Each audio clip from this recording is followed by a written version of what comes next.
दोनों चीज़ों में बहुत ज़्यादा डिफरेंस है। टाइफाइड बुखार जो है वो एक बैक्टीरिया की वजह से हो रहा है, जबकि वायरल जो बुखार है उसके वर्ड में ही वायरल वर्ड है, तो वो एक वायरस की वजह से हो रहा है। इंपॉर्टेंट साइन जो है वो टाइफाइड का वो बुखार है, आपको 103 104 हाई ग्रेड का बुखार होता है। इसके साथ आपको जो है वो पेट में दर्द आपका एक बड़ा एक इंपॉर्टेंट फीचर होता है टाइफाइड का। आपकी इंटेस्टाइन को, जो आपकी गट है, डायरेक्टली जाके उसको इफेक्ट करती है और इंटेस्टाइन में कॉम्प्लिकेशंस वगैरह करवा देती है। अस्सलाम वालेकुम। हमने नोटिस किया है कि 92% व्यूज़ हमारे पास ऐसे लोगों की तरफ से आते हैं जिन्होंने हमारे चैनल को सब्सक्राइब नहीं किया। तो आज हम मरहम की तरफ से आपके पास रिक्वेस्ट करने आए हैं कि आप हमारे चैनल को सब्सक्राइब करें ताकि हम और इन्फॉर्मेटिव कंटेंट और अच्छे डॉक्टर्स अपने प्लेटफॉर्म पर ला सकें। Thank you. बिस्मिल्लाहिर्रहमानिर्रहीम। जी, मेरा नाम डॉक्टर उसामा है। आज जिस टॉपिक पे आपसे बात करनी है बहुत ही इंपॉर्टेंट टॉपिक है। बहुत सारे लोगों के जहन में ये मिसकंसेप्शन होती है कि डॉक्टर साहब ये हमें कैसे पता चलेगा कि जो हमें बुखार है वो टाइफाइड बुखार है या ये कोई वायरल बुखार है, किसी वायरल वजह से हुआ है। देखें, दोनों चीज़ों में बहुत ज़्यादा डिफरेंस है। टाइफाइड बुखार जो है वो एक बैक्टीरिया की वजह से हो रहा है, जबकि वायरल जो बुखार है उसके वर्ड में ही वायरल वर्ड है, तो वो एक वायरस की वजह से हो रहा है।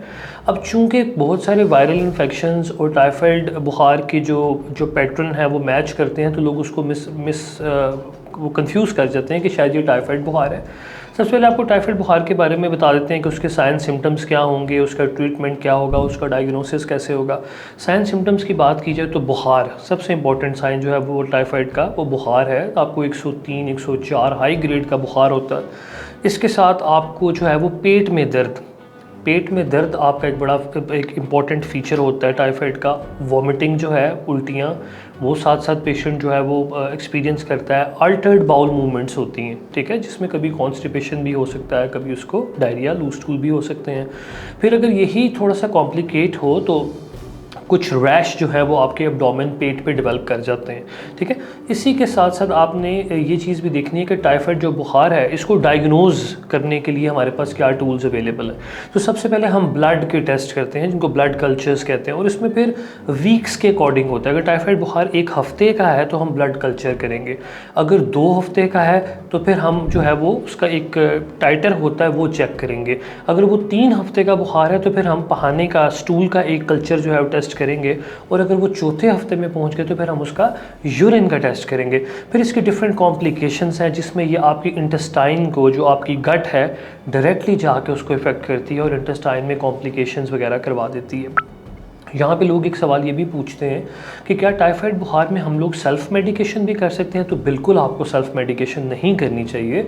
ये सीरियस कॉम्प्लिकेशन कॉज कर सकती है, मतलब सीरियस किस्म की एक बीमारी में कन्वर्ट हो सकती है। लिहाजा आपको हमेशा एक सर्टिफाइड डॉक्टर से उसका डायग्नोसिस बनवाना चाहिए और उसके बाद जो उसका ट्रीटमेंट प्लान है, जिसमें एंटीबायोटिक्स हैं, जिसमें सपोर्टिव ट्रीटमेंट है, वो कंप्लीट ट्रीटमेंट आपको लेना चाहिए।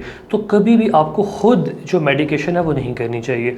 बाकी वायरल इन्फेक्शंस की जहाँ तक बात है तो वायरल इन्फेक्शन एक बहुत ब्रॉड टर्म है, उसमें बहुत सारी बीमारियाँ आती हैं।